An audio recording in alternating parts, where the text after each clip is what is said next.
பூஞ்சோலை மாணவர்கள் அனைவருக்கும் வணக்கம். இன்னைக்கு 27, 28, 29 3 நாளுக்குரிய நியூஸ் பேப்பர் வந்து பார்க்க போகிறோம்ப்பா. ஸோ ஹெட்லைன் என்ன அப்படின்னு சொல்லி பார்த்தீங்கன்னா, இந்த மேகதாட்டு அணை திட்ட அறிக்கையை வந்து நிராகரிக்கணும் அப்படின்னு சொல்லியிருக்காரு முதலமைச்சர். பார்க்கலாம் சரிங்களா. இந்த மேகதாட்டு அணை சார்ந்து நிறையா இது போயிட்டுருக்கு. பட் நம்மளுக்கு வந்துட்டு இது எக்ஸாம் பாயிண்ட் ஆஃப் வியூவில் வரும்போது அந்த ஒருவேளை மேல்முறையீடு பண்ணி அது சார்ந்து நம்மளுக்கு கோர்ட்டோட உத்தரவு வரும்போது நம்ம அதை பற்றி நம்ம பார்த்துக்கலாம் சரிங்களா. இப்போ நம்ம மெயினாக பார்க்க வேண்டியது, டெல்லியில் குவாட் கூட்டமைப்போட வெளியுறவு அமைச்சர்களோட கூட்டம் நடைபெற்றிருக்கு. இந்த குவாட் கூட்டமைப்பில் எந்தெந்த நாடு இருக்குன்னு சொல்லி பார்த்தீங்கன்னா, இந்தியா, அமெரிக்கா, ஜப்பான், ஆஸ்திரேலியா, இந்த நாலு நாடுகளும் இருக்கும்.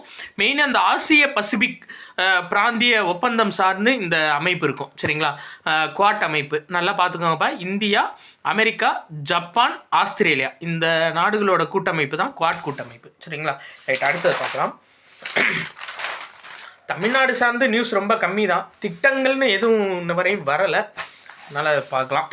120 தரமற்ற மருந்துகள் வந்து கண்டறிஞ்சிருக்காங்க நம்ம தமிழ்நாட்டில். அந்த கண்டறிஞ்ச மருந்துகள் எல்லாத்தையுமே எந்தெந்த மருந்துகள் அப்படின்னு சொல்லிட்டு https://cds.co.gov.in அப்படின்ற வெப்சைட்டில் சரிங்களா. அதாவது CDSCO அங்கே டாட் வராது, CDSCO.gov.in அப்படின்ற வெப்சைட்டில் பதிவேற்றம் பண்ணியிருக்காங்க. இது வந்து பார்த்திங்கன்னா மத்திய மருந்து தரக்கட்டுப்பாட்டு வாரியத்தோட இணையதளம் சரிங்களா. அப்போ கேட்கலாம், மத்திய தர மருந்து கட்டுப்பாட்டு வாரியத்தோட இணையதளம் எது அப்படின்ற மாதிரி கேட்கலாம் நம்மளுக்கு சரிங்களா. Right, okay. அடுத்தது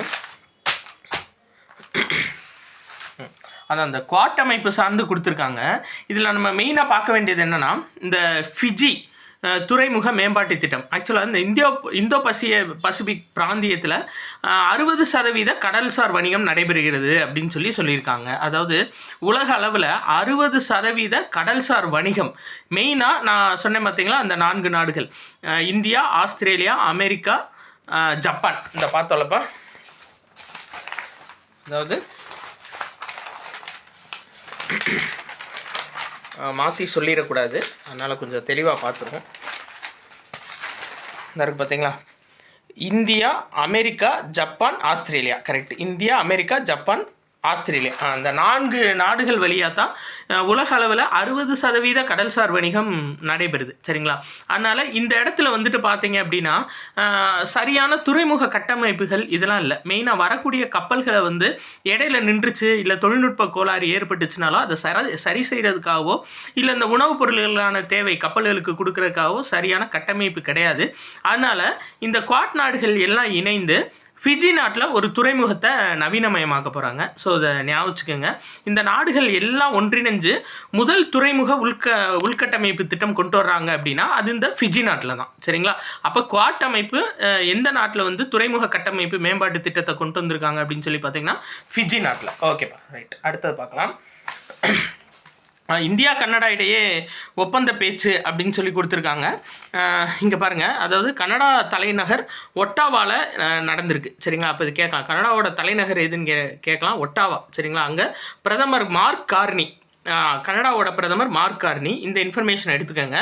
இதில் மெயினாக பார்க்க வேண்டியது இதான், 2030ஆம் ஆண்டுக்குள் இருதரப்பு வணிகம், அதாவது இந்தியா கனடா நாட்டோட வணிகம் $17 பில்லியன் உருவாக்கணும் அப்படின்னு சொல்லியிருக்காங்க சரிங்களா. $17 பில்லியன் என்பதிலிருந்து $50 பில்லியன் மும்மடங்கு அதிகரிக்கும் பணி அப்படின்னு சொல்லியிருக்காங்கப்பா. ஸோ ஞாபகம் வச்சுக்கோங்க, 2030ஆம் ஆண்டுக்குள்ளே இந்தியா கனடாவோட இருதரப்பு வணிகம் எவ்வளோன்னு சொல்லி பார்த்தீங்க அப்படின்னா $17 பில்லியன், 162 கோடியிலிருந்து $50 பில்லியன் உயர்த்த பிளான் பண்ணியிருக்காங்க சரிங்களா. Right, okay. அடுத்தது பார்க்கலாம். போதைப்பொருள் கடத்தலை தடுக்கிறதுக்கு 6 மாதங்களுக்குள் ட்ரோன் எதிர்ப்பு அமைப்பு அப்படின்னு சொல்லியிருக்காங்க சரிங்களா. மெயினாக வந்து பார்த்தீங்க அப்படின்னா, இந்த ராஜஸ்தானில் பிகானேர் மாவட்டத்தில் உள்ள சஞ்சு எல்லையில் எல்லை பாதுகாப்பு படை அதிகாரிகள் மீட்டிங் நடந்திருக்கு. இதில் நீங்கள் மெயினாக பார்க்க வேண்டியது, இந்த சஞ்சு எல்லை எங்கே இருக்குன்னு சொல்லி கேட்பாங்க. ராஜஸ்தான் மாநிலம் பிகானேர் மாவட்டத்தில் இந்த சஞ்சு எல்லை பகுதி இருக்குது. இதில் கூடுதலாக அவங்க என்ன அறிவிச்சிருக்காங்கன்னா, பாதுகாப்பை மேம்படுத்த சர்வதேச எல்லைகளில் பிஎஸ்எஃபோட அதிகார வரம்பு 15 கிலோமீட்டராக இருந்துச்சு, இப்போ 50 கிலோமீட்டராக மாற்றிருக்காங்க. சரிங்களா, அந்த பார்டரில் இருந்து உள்ள வரையும் மொத்தம் பிஎஸ்எஃபோட கண்ட்ரோல் அப்படின்றது 15 கிலோமீட்டராக தான் இருந்துச்சு, இப்போ 50 கிலோமீட்டராக மாற்றிருக்காங்கப்பா. இது ரொம்ப முக்கியம். சரிங்களா, ஞாபகம் வச்சுக்கோங்க. ரைட். வேற இந்த போதைப் பொருளை தடுக்க 6 மாதங்களுக்குள்ள ட்ரோன் எதிர்ப்பு அமைப்புன்னு சொல்லியிருக்காங்க. அது தேவையில்ல. நமக்கு அந்த சஞ்சு பார்டர் எங்கே இருக்குது அப்படின்னா ராஜஸ்தான் மாநிலம் பிகானீரில் இருக்குது. அடுத்து காமன்வெல்த் செஸ் இனியன் உள்ளிட்ட தமிழக போட்டியாளர்கள் சிறப்பிடம்னு சொல்லியிருக்காங்க. காமன்வெல்த் செஸ் போட்டி இந்தியா கிராண்ட் மாஸ்டர் இனியன் 2 தங்கம் வென்றிருக்காரு. சரிங்களாப்பா, ஞாபகம் வச்சுக்கோங்க. காமன்வெல்த் செஸ் போட்டி மெயினாக எங்கே நடக்குதுன்னு பார்த்தீங்கன்னா இலங்கையில் கொழும்புல நடைபெறுது. சரிங்களா, மொத்தம் 14 நாடுகளை சேர்ந்த காமன்வெல்த் நாடுகளை சேர்ந்த போட்டியாளர்கள் கலந்துக்கிறாங்க. இதில் இனியன் 2 தங்கப்பதக்கம் வாங்கியிருக்காரு. சரியா, ரைட், ஓகே. அப்போ இனியன் எந்த விளையாட்டுடன் தொடர்புடையவர்னு கேட்பாங்க. அடுத்து இந்தியாவை முந்தி தைவான் 5வது இடம்னு கொடுத்துருக்காங்க. எதுலன்னு சொல்லி பார்த்தீங்கன்னா அதாவது பங்குச்சந்தை மதிப்பில். சரிங்களா, மொத்த பங்குச்சந்தை மதிப்பில் அதாவது 4வது இடத்துல ஓகே இந்தியாவை முந்தி 5வது இடம். சரிங்களா, 5வது இடத்துல தைவான் வந்திருக்கு, 6வது இடத்துக்கு இந்தியா போயிருக்கு. ஃபஸ்ட் இடத்துல சீனா, 2வது ஜப்பான், ஃபஸ்ட்டு சீனா சாரிப்பா பங்குச்சந்தையில் ஃபஸ்ட்டு அமெரிக்கா, 2வது சீனா, 3வது ஜப்பான், 4வது ஹாங்காங், 5வது தைவான், 6வது இந்தியா இருக்குது. சரிங்களா, ஞாபகம் வச்சுக்கோங்க. வேறு இதில் எக்ஸாம் பாயிண்ட் ஆஃப் வியூவில் எதுவும் இல்லை. இந்த இது நம்ம பார்த்தோம். அதாவது சட்டவிரோத குடியேற்றம் நிறையா நடக்குது. இது நம்ம ஷார்ட்ஸ்லையும் கவர் பண்ணியிருந்தோம். இந்த சட்டவிரோத குடியேற்றத்தை தடுக்கிறதுக்காக, அதாவது அது சார்ந்து இப்போது சட்டவிரோத குடியேற்றனால மக்கள் தொகையில் மாற்றம் ஏற்படுது. ஏன்னா இப்போது நம்ம இது தமிழ்நாடுன்னு எடுத்துக்கிட்டால் சராசரியாக ஒரு 8.5 கோடி பேர் இருக்காங்கன்னு வச்சுக்கோங்க. 8.5 கோடி பேர் அப்படின்னு சொல்லி நம்ம கணக்கிட்டிருப்போம். அந்த 8.5 கோடி பேருக்கான நலத்திட்டங்கள் எல்லாம் அறிவிச்சிருப்பாங்க. ஆனால் திடீர்னு போய் பார்த்தீங்கன்னா 9 கோடி பேர் 9.5 கோடி பேர் இருப்பாங்க. எப்படி இந்த 1 கோடி பேர் இன்க்ரீஸ் ஆனாங்க அப்படின்னு சொல்லி பார்த்தோம் அப்படின்னா நிறைய பேர் வெளிநாடுகள்லேருந்து சட்டவிரோதமாக வந்திருக்கலாம், இல்லை வெளி மாநிலங்கள்லேருந்து வந்திருக்கலாம். இப்படி மக்கள் தொகை மாற்றம் அடிக்கடி ஏற்படுது. ஸோ அதை சரியாக அந்த அறிக்கை சமர்ப்பிச்சு, அதாவது அதை ஆராய்ஞ்சு அறிக்கை சமர்ப்பிக்கிறதுக்காக உச்சநீதிமன்ற முன்னாள் நீதிபதி பிரகாஷ் பிரபாகர் நவுலேகர் அவர் தலைமையில் குழு அமைச்சிருக்காங்க. இவர் ப்ளஸ் 3 பேர்ப்பா. சரிங்களா, யாருன்னு பார்த்தீங்கன்னா ஓய்வு பெற்ற IAS அதிகாரி துர்கா சங்கர் மிஸ்ரா, ஓய்வு பெற்ற IPS அதிகாரி பாலாஜி ஸ்ரீவஸ்தாவா, மருத்துவர் சாம்பிகா ரவி, இவங்க எல்லாரும். சரிங்களா, தலைவர் யாருன்னு பார்த்தீங்கன்னா பிரகாஷ் பிரபாகர் நவுலேகர். மத மற்றும் சமூக குழுக்கள் அடிப்படையில் இவர் அந்த கணக்கெடுப்பை ஆராயலாம் அப்படின்னு சொல்லிட்டு இருக்காரு. 1 வருஷத்துக்குள்ள அறிக்கை கொடுக்கணும்னு சொல்லியிருக்காங்க. முடியாத பட்சத்தில் கூடுதலாக 6 மாதங்கள் எடுத்துக்கோங்கன்னு சொல்லியிருக்காங்க. Right, okay.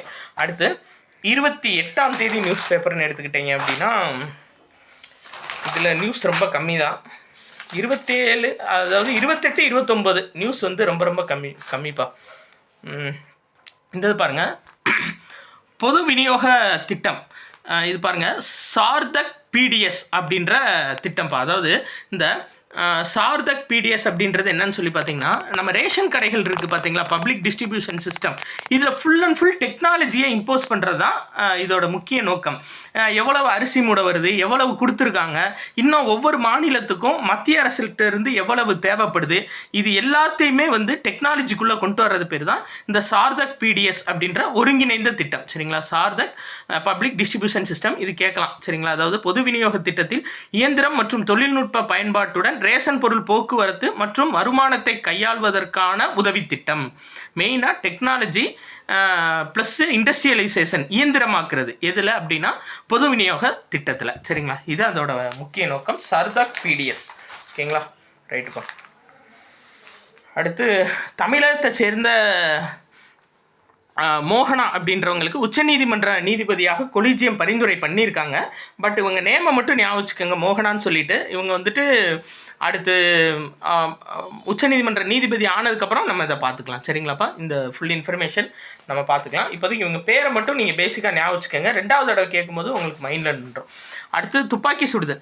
ஜெர்மனியில் உலகக்கோப்பை துப்பாக்கி சுடுதல் போட்டி நடக்குது. இது மகளிருக்கான பிரிவில் இந்தியாவோட ஈஷா சிங் தங்கப்பதக்கம் வென்றிருக்காங்க.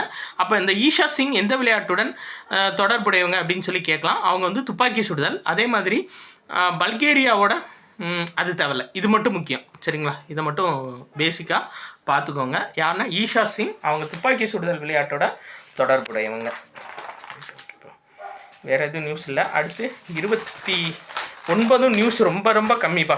29 நியூஸே இல்லைன்னு தான் சொல்லலாம். அதுக்காண்டி நம்ம மெனக்கிட்டு போட்டு தோண்டி எடுத்துக்கிட்டு இருக்கக்கூடாது. எது தேவையோ அதை மட்டும் பார்த்துப்போம்.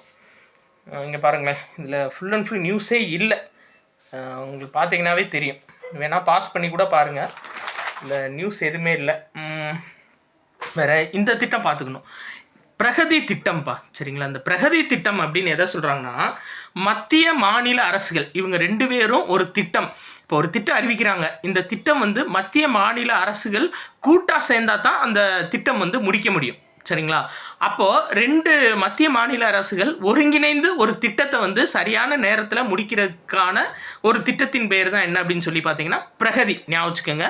மத்திய மாநில அரசுகளின் முயற்சிகளை தடையின்றி ஒருங்கிணைப்பதன் மூலம் திட்டங்களை உரிய நேரத்தில் செயல்படுத்துவதை ஊக்குவிப்பதாக கொண்ட தகவல் தொழில்நுட்பம் சார்ந்த பல்முனை தளம். சரிங்களா? அந்த மொத்தமாக ஒரே டெக்னாலஜிக்குள்ளே இணைச்சி கொண்டு வந்திருக்காங்க. அது பேர் பிரகதி திட்டம். சரியாப்பா?